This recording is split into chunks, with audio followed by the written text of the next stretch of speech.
сезбейсің ғой сен мені. Көрмейсің ғой кереметті мендегі.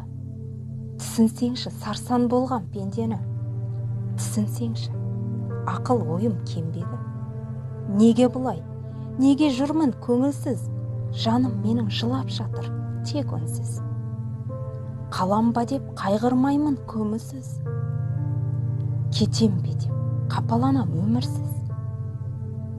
Жасырамын назым менен өкпемді, бүгінімді, болашақты, өткенді. Не қыламын шуағы жоқ көктемді, құрағы жоқ не қыламын көкбелді. Тұрағы жоқ не қыламын арманды, арман қуған ақ көңілім алданды. Ояу жүріп өткізсемді таңдарды, артымда тек шұбатылған шаң қалды. Білмейсің ғой, сезбейсің ғой мені сен. Ойдағымды енді кіммен бөлісем?